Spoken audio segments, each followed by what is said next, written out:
बहुत स्वागत है आपका टाइम्स नाउ भारत पर। मैं हूँ आपके साथ वर्षा शर्मा।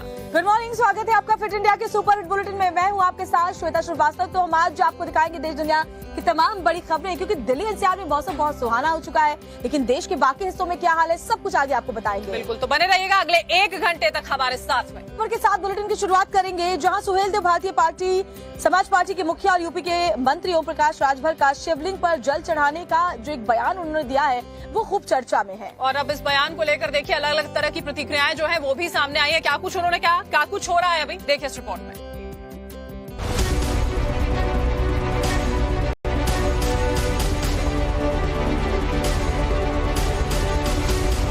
मुहर्रम में जो मुस्लिम समुदाय है उनको भी कुछ कहना चाहेंगे? अरे उनसे भी कहूंगा वो भी निकलें जाके भोलेनाथ जी को चढ़ाना।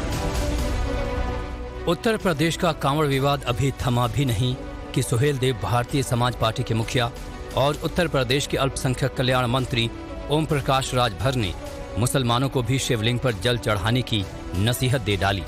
राजभर ने कहा कि मुसलमानों को भी कांवड़ उठाना चाहिए और भोले बाबा को जल चढ़ाना चाहिए। अपने बयानों को लेकर चर्चा में रहने वाले राजभर ने कहा कि जब हिंदू मज़ारों पर जाकर चादर चढ़ा सकता है तो मुस्लिम शिवलिंग पर जल क्यों नहीं चढ़ा सकते हैं। हम तो यही बार बार कहेंगे कि जब हिंदू भाई जाकर के चादर चढ़ाता है मजार पे, तो इनको भी जाकर के वहाँ कांवड़ यात्रा में शामिल होकर के जल चढ़ाना चाहिए। कांवड़ यात्रा रूट पर दुकानदारों को अपनी पहचान बताने वाला फरमान देने पर उत्तर प्रदेश, मध्य प्रदेश और उत्तराखंड सरकार को सुप्रीम कोर्ट में शुक्रवार तक जवाब देना है। इस मामले में अब 26 जुलाई को सुप्रीम कोर्ट में सुनवाई होगी, लेकिन बड़बोले नेताओं में शुमार ओम प्रकाश राजभर ने ये बयान देकर नया विवाद शुरू कर दिया है। राजभर के इस बयान पर मौलाना भड़क गए। ऑल इंडिया मुस्लिम जमात के राष्ट्रीय अध्यक्ष मौलाना शहाबुद्दीन ने राजभर का विरोध करते हुए कहा कि इस्लाम में मूर्ति पूजा पूरी तरह से वर्जित है और ओम प्रकाश राजभर जो भी बोल रहे हैं वो गैर शरीयत है। तमाम हिंदू भाई इस्लाम को मानते हुए मजार पे जाके चादर चढ़ाते हैं, और कांवड़ यात्रा में भी मैंने देखा है कि हमारे कुछ मुस्लिम नौजवान भोलेनाथ जी को जल चढ़ा रहे हैं। मुसलमानों के बारे में भी जो उन्होंने बात कही है वो बात गैर मुनासिब है और ये काम गैर शरई है। किसी एतबार से भी, चाहे अदना मुसलमान हो या आला मुसलमान हो, किसी भी कैटेगरी का वो नहीं अमल कर सकता, और अगर वो अमल करता है तो शरीयत की नजर में वो मुजरिम होगा और उसको तौबा करना पड़ेगा। मुहर्रम में जो मुस्लिमों को भोले बाबा का जलाभिषेक करने की नसीहत देने पर ओम प्रकाश राजभर की सलाह पर न सिर्फ मौलाना भड़के हुए हैं, बल्कि उत्तर प्रदेश की सियासत गरमाई हुई है। तो वहीं दूसरी ओर मुजफ्फरनगर में कांवड़ यात्रा के दौरान होटल, ढाबे और दुकानों पर नेम प्लेट लगाने की मांग उठाने वाले स्वामी यशवीर महाराज एक बार फिर अपनी अनोखी अपील को लेकर चर्चा में हैं। यशवीर महाराज ने सभी सनातनी व्यापारियों से अपील की है कि सभी छोटे बड़े दुकानदार अपने अपने प्रतिष्ठानों पर ओम लिखा भगवा झंडा और भगवान विष्णु के अवतार भगवान वराह की मूर्ति लगाएं। कर्नाटक विधानसभा में बीजेपी विधायकों ने रात भर प्रदर्शन किया। गाना गाकर, भजन गाकर ये पूरा का पूरा प्रदर्शन जो है वो वहां पर जारी रहा। दरअसल मैसूरू में एक जमीन घोटाले को लेकर बीजेपी ने दिन रात प्रदर्शन करने का ऐलान किया है, और इसीलिए बीजेपी के जो विधायक हैं वो बेडशीट, तकिया, कंबल लेकर विधानसभा पहुंच गए। बीजेपी के ये विधायक असेंबली की फर्श पर चादर तान कर सो रहे हैं, तो ये जनाब सोफे पर आराम फरमा रहे हैं, जहां तकिया से लेकर कंबल तक के इंतजाम हैं, और कुछ लोग असेंबली के हॉल में कीर्तन कर रहे हैं। तस्वीरें कर्नाटक के विधानसभा की हैं, जहां बीजेपी के विधायकों ने रात भर डेरा डाला। कर्नाटक के सिद्धारमैया सरकार के खिलाफ कुछ इस अंदाज में विरोध प्रदर्शन किया और लगातार भजन के जरिए ये नारेबाजी सरकार के खिलाफ की जा रही है। और ये तस्वीरें आप देख सकते हैं कि रात के समय में कुछ इस तरह से ये भजन करके कहीं ना कहीं सिद्धारमैया का इस्तीफा मांगने की कोशिश जो है वो बीजेपी के द्वारा की जा रही है। दरअसल मैसूरू शहरी विकास प्राधिकरण यानी मुडा के कथित प्लॉट आवंटन घोटाले को लेकर बीजेपी ने विधानसभा और विधान परिषद में रात दिन प्रदर्शन करने की घोषणा की है। 5,000 करोड़ रुपए के कथित जमीन घोटाले में मुख्यमंत्री सिद्धारमैया की पत्नी पार्वती पर आरोप लग रहे हैं। बीजेपी का आरोप है कि बुधवार को दोनों सदनों में इस मुद्दे पर विपक्ष को चर्चा करने की अनुमति नहीं दी गई, तो वहीं विधानमंडल का सत्र शुक्रवार को समाप्त हो जाएगा। लिहाजा बीजेपी के विधायकों और विधान पार्षदों ने रात से ही असेंबली में धरना प्रदर्शन शुरू कर दिया। ये तस्वीर आप देख सकते हैं जहां पर भजन के जरिए बीजेपी मूडा स्कैम को लेकर सिद्धारमैया पर सीधे तौर पर हमलावर है। सिद्धारमैया का इस्तीफे की मांग की जा रही है और ये आप तस्वीरें देख रहे हैं जहां पर प्रभु चौहान, नारायण स्वामी, बीजेपी अध्यक्ष विजेंद्र यहाँ पर मौजूद है। तमाम बीजेपी के जो एमएलए से वो भी यहाँ पर मौजूद है। सीधे तौर पर बीजेपी जो है लगातार मूडा स्कैम को लेकर सिद्धारमैया को काफी ज्यादा हमलावर है। असेंबली में दिन रात प्रदर्शन के ऐलान के बाद बीजेपी के विधायक विधानसभा के अंदर तकिए और कंबल लेकर पहुंच गए। विधायकों के यहीं खाने का इंतजाम भी हुआ और पूरी रात सदन में इन्होंने अपना धरना जारी रखा। हम लोग चुप बैठने वाला नहीं है। बीजेपी और जेडीएस हमारा एनडीए पार्टनर जो है, दोनों मिलकर आगे का प्लान कर रहे हैं। शायद मंडे के बाद बेंगलुरु से मैसूर पदयात्रा निकलने वाले हैं हम लोग। बीजेपी ने सिद्धारमैया सरकार के खिलाफ हल्ला बोल दिया है। बीजेपी का कहना है कि असेंबली का सेशन शुक्रवार को समाप्त हो जाएगा। उसके बाद बेंगलुरु से मैसूरू तक बीजेपी और जेडीएस पद यात्रा निकालेगी। और इस वक्त जम्मू कश्मीर के पुलवामा के त्राल में सुरक्षा बल के जवानों ने आतंकियों को घेर रखा है। इसके अलावा पठानकोट में भी 7 संदिग्धों की तलाश में सुरक्षा बलों का जो सर्च ऑपरेशन है वो लगातार चल रहा है। और देखिए, केंद्र की ओर से इस बीच में ऐलान किया गया कि आतंकियों को जहन्नुम पहुंचा दिया जाएगा। दिखाते हैं आपको पूरी खबर।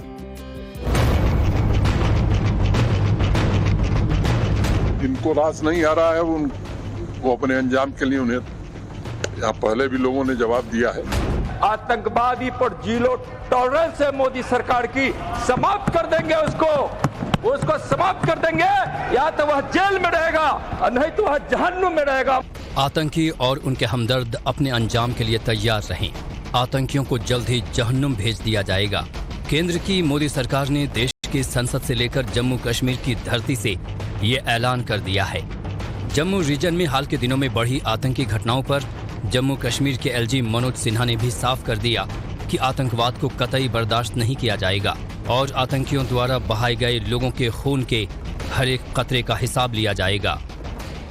आज एक बार फिर से आतंकवादी मुल्क पाकिस्तान जम्मू संभाग में शांति भंग करने का कुत्सित प्रयास कर रहा है। पाकिस्तानी आतंकवादियों द्वारा किए गए रक्त के गए खून का हिसाब होगा और जरूर होगा और ठीक से होगा। जम्मू कश्मीर में दहशतगर्दों के खिलाफ सुरक्षा बलों का नॉन स्टॉप कॉर्डन और सर्च ऑपरेशन जारी है। बुधवार देर रात सुरक्षा बलों ने दक्षिण कश्मीर के पुलवामा जिले के त्राल शहर में कुछ संदिग्ध गतिविधियां देखने के बाद आतंकियों के खात्मे के लिए घेराबंदी और तलाशी अभियान शुरू कर दिया है। जम्मू कश्मीर में बढ़ते आतंकी हमलों और सुरक्षा बलों के ऑपरेशन पर डेमोक्रेटिक प्रोग्रेसिव आजाद पार्टी के अध्यक्ष गुलाम नबी आजाद ने कहा कि सेना ने पहले शहरों और गांवों से आतंकियों का सफाया किया, अब जंगलों में दहशतगर्दों की कब्र खोदी जा रही है। पहले हमने शहर साफ किए, गांव साफ किए, अब हम जंगलात में जहां ये छुपे हैं वहां भी साफ कर रहे हैं मिलिटेंट्स को। तो फिर ये एक खुशामदीद चीज है। एक तरफ जम्मू कश्मीर में आतंकियों के खात्मे का ऑपरेशन चल रहा है, तो दूसरी ओर पंजाब के पठानकोट इलाके में देखे गए संदिग्धों को ठिकाने लगाने के लिए चप्पा चप्पा छाना जा रहा है। पठानकोट के फंगतोली गांव में मंगलवार देर रात 7 संदिग्ध देखे गए थे। संदिग्धों की तलाश में बुधवार को सुरक्षा बलों ने सर्च ऑपरेशन चलाया।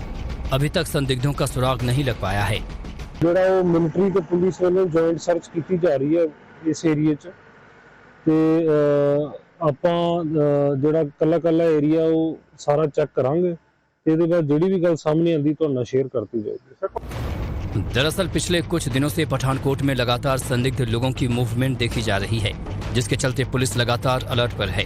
फंगतोली गांव में देखे गए 7 संदिग्धों में से एक संदिग्ध का पंजाब पुलिस ने स्केच जारी किया है। जिस महिला से संदिग्धों ने पीने के लिए पानी मांगा था, उसकी तरफ से दी गई जानकारी के आधार पर यह स्केच जारी किया गया है। और बड़ी खबर आपको बता रहे हैं, बजट पर गुस्साए विपक्ष ने नीति आयोग की बैठक के बहिष्कार का ऐलान किया है। 27 जुलाई को नीति आयोग की बैठक में 4 राज्यों के सीएम शामिल नहीं होंगे। कर्नाटक, तेलंगाना, तमिलनाडु और हिमाचल प्रदेश के सीएम नीति आयोग की बैठक का बहिष्कार करेंगे। हालांकि ममता बनर्जी नीति आयोग की बैठक में शामिल होंगी और आज दिल्ली पहुंचेंगी। विपक्ष के इस ऐलान के बाद केंद्रीय मंत्री पीयूष गोयल ने कहा कि विपक्ष को पब्लिक के काम से ज्यादा पब्लिसिटी की आदत पड़ गई है। तो बड़ी जानकारी, बजट पर गुस्साए विपक्ष ने नीति आयोग की बैठक के बहिष्कार का ऐलान किया है जो 27 जुलाई को होनी है। इस बैठक में बताया जा रहा है 4 राज्यों के सीएम शामिल नहीं होंगे, जिनमें कर्नाटक के मुख्यमंत्री, तेलंगाना, तमिलनाडु और साथ ही हिमाचल प्रदेश के जो मुख्यमंत्री यानी कि तमाम जो गैर बीजेपी शासित राज्य हैं, विपक्ष के सीएम हैं, वो नहीं शामिल होंगे नीति आयोग की बैठक में, जिसमें वो साफ कह रहे हैं कि यहाँ भेदभाव किया गया है जो बजट पेश किया गया। हालांकि जानकारी यह है कि ममता बनर्जी इस बैठक में शामिल होंगी। पूर्ण है कि कुछ विपक्षी पार्टियां सोच रही हैं कि नीति आयोग की बैठक का बहिष्कार करें। फिर एक बार ये बता रहे हैं कि कैसे उनका व्यक्तिगत सोच, उनके व्यक्तिगत राजनीति देश की प्राथमिकताओं से ऊपर है। खबर मुंबई से है, जहां पर बीती रात से झमाझम बारिश हो रही है। 8 घंटे लगातार बारिश हुई और कई ऐसे इलाके हैं जहां पर भारी जलभराव इस बीच में हो गया है। मुंबईकरों के लिए परेशानी एक बार फिर से बढ़ती हुई।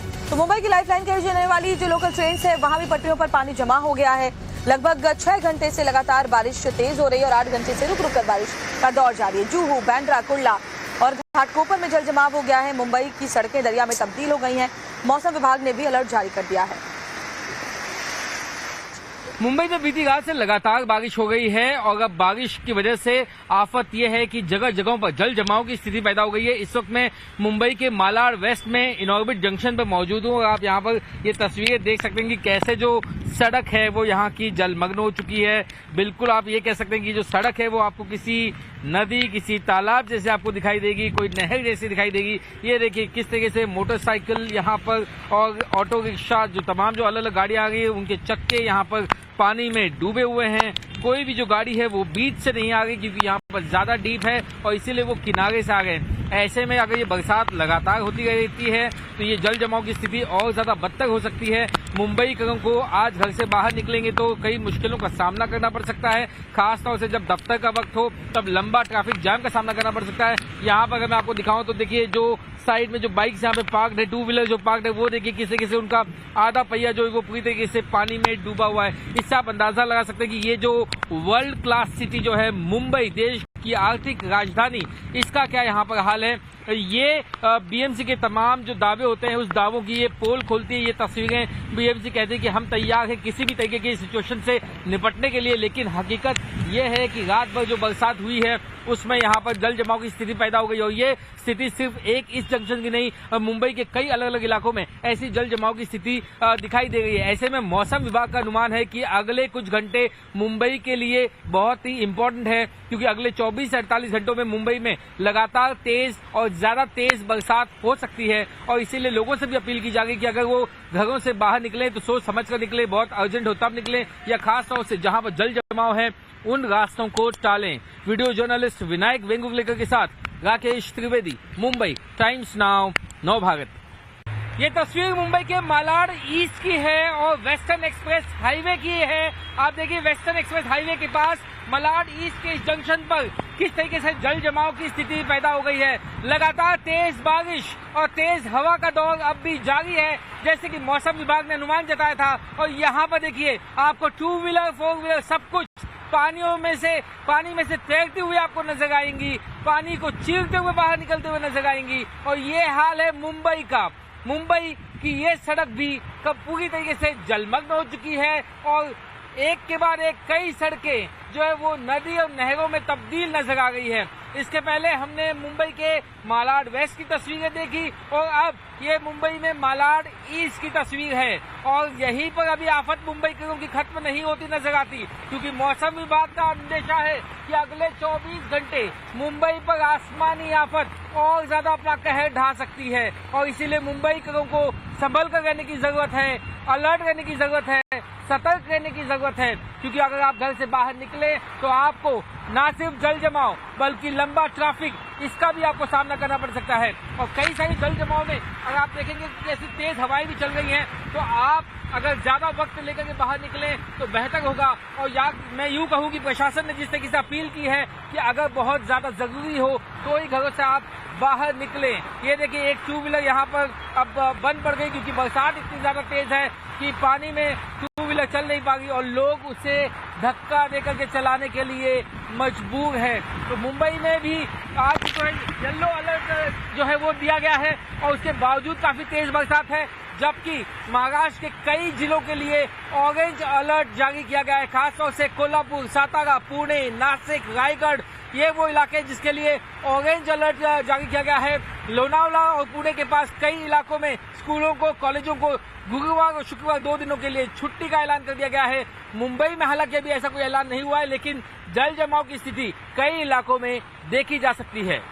वीडियो जर्नलिस्ट विनायक वेंगुर्लेकर के साथ राकेश त्रिवेदी, मुंबई, टाइम्स नाउ, नव भारत।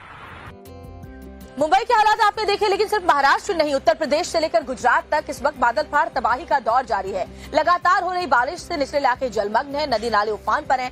हालात ये है कि हर तरफ सैलाब नजर आ रहा है और मूसलाधार बारिश की वजह से जो डैम है वो ओवरफ्लो कर रहा है। इसी के चलते डैम के गेट हैं वो खोले जा रहे हैं और इसी वजह से आगे आने वाले वक्त में परेशानी और बढ़ सकती है।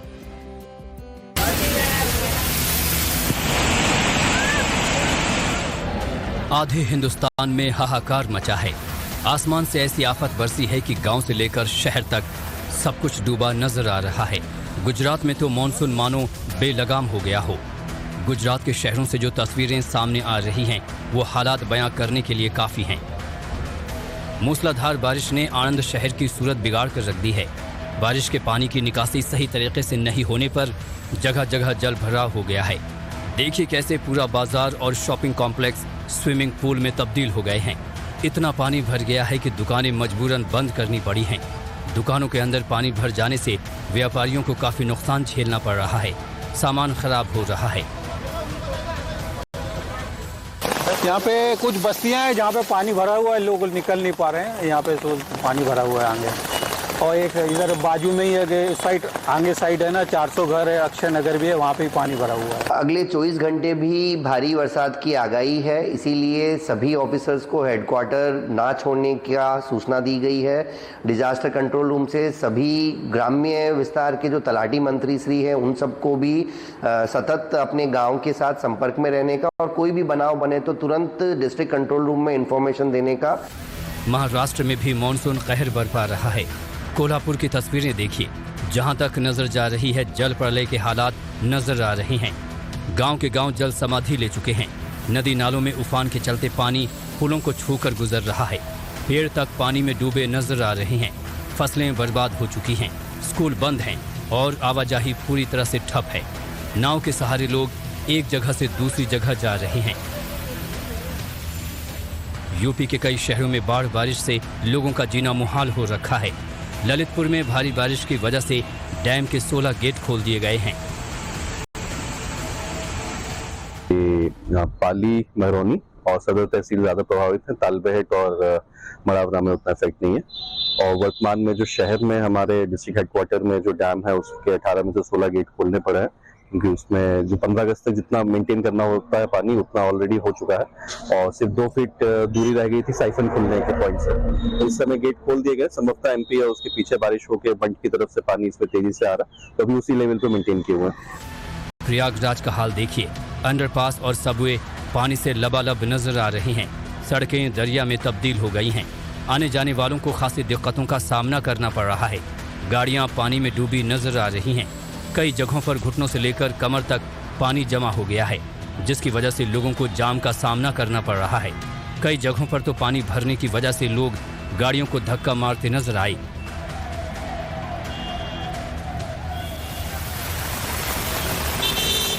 राजस्थान के कई शहरों में मूसलाधार बारिश का दौर जारी है।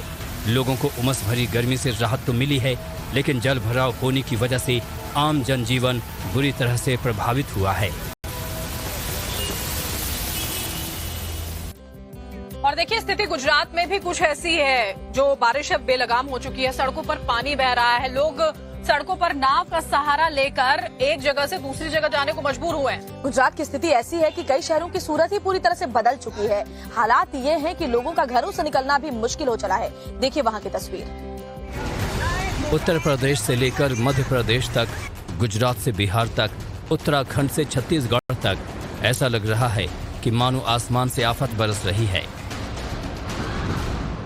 सड़कों का नामो निशान मिट चुका है, हर जगह पानी ही पानी दिख रहा है, पूरा शहर ही तालाब में तब्दील होता नजर आ रहा है।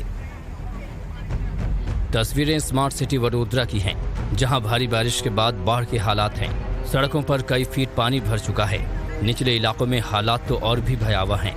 देखिए किस तरह रोजमर्रा की जरूरतों के लिए घुटने तक पानी से होकर जाने को लोग मजबूर हैं। इस लेडी को देखिए, एक हाथ में पॉलीथीन है जिसमें कुछ सामान है, तो दूसरे हाथ में लाठी की मदद से वो घुटने से ज्यादा पानी से होकर अपने ठिकाने की ओर जा रही है। कच्छ में भारी बारिश लोगों की जान पर बनाई है। रात का वक्त है और यहाँ टॉर्च की रोशनी में 5 लोगों का रेस्क्यू हो रहा है। पुलिस वालों को खबर मिली है कि लूनी गांव में 5 लोग नदी की तेज धार में फंस गए हैं, जिसके बाद पुलिस वालों ने रस्सियों और रेस्क्यू बोट की मदद से ऑपरेशन चलाया। घंटों की मशक्कत के बाद 5 लोगों को सुरक्षित बचा लिया गया। जहां तक नजर जा रही है सिर्फ पानी ही पानी दिख रहा है। तस्वीरें गुजरात के जूनागढ़ की हैं। यहाँ के गिड इलाके में गांव में इन दिनों बाढ़ के हालात हैं। बस्तियों में 6 फीट से ज्यादा पानी बह रहा है, पूरा इलाका जलमग्न है। ये हालात बारिश की वजह से हैं। लगातार मूसलाधार बरसात ने यहाँ रहने वाले हजारों लोगों का जीना मुहाल कर दिया है।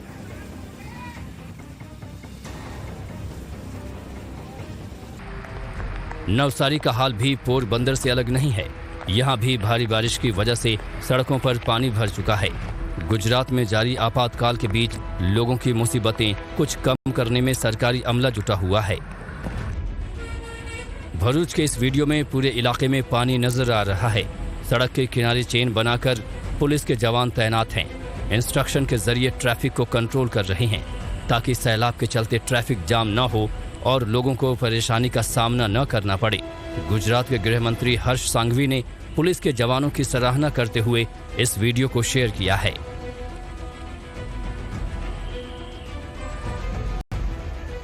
गुजरात के डांग में भारी बारिश की वजह से वाटरफॉल का जलस्तर तेजी से बढ़ रहा है। यहाँ के झरने से आए सैलाब का वीडियो सोशल मीडिया पर वायरल है। वाटरफॉल के आसपास का नजारा भले ही खूबसूरत दिख रहा है, लेकिन यहाँ से बहता पानी सैकड़ों गांवों में तबाही ला रहा है। गुजरात को फिलहाल बारिश से निजात नहीं मिलने वाली है। सौराष्ट्र, कच्छ और दक्षिण गुजरात के लिए मौसम विभाग ने भारी बारिश का अलर्ट जारी किया है।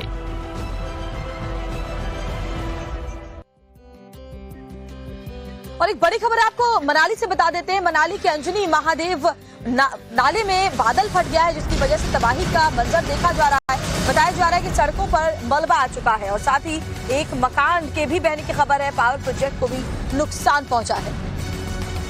बादल फटने से मनाली ले रोड जो है वो बंद हो गया। रात करीब 2 बजे मनाली में ये बादल फट गया था, जिसके बाद ये पूरी की पूरी घटना जो है वो सामने आती है। बड़ी खबर इस वक्त की आपको बता रहे हैं। तस्वीरें यहाँ पर आपके सामने, अंजनी महादेव नाला, जहाँ पर बादल फटने के बाद किस तरह की स्थिति थी वो आप इन तस्वीरों के जरिए समझिए। सड़कों पर मलबा ही मलबा नजर आया और एक मकान भी इसकी चपेट में आ गया। एक मकान के बहने की भी जानकारी मिल रही है। पावर प्रोजेक्ट को भी नुकसान पहुंचा है इस बादल फटने के बाद। और बताया ये भी जा रहा है कि रात करीब 2 बजे ये बादल फटा है, जिसके बाद मनाली लेह रोड भी बंद कर दिया गया है। तो ये बड़ी खबर आपको बता रहे हैं। देखिए मौसम पहाड़ी इलाकों में लगातार बदल रहा है और खासतौर पर हो रही मूसलाधार बारिश की वजह से बादल फटने और लैंडस्लाइड की खबरें सामने आती हैं। मनाली में अंजनी महादेव नाले में बादल फटा है।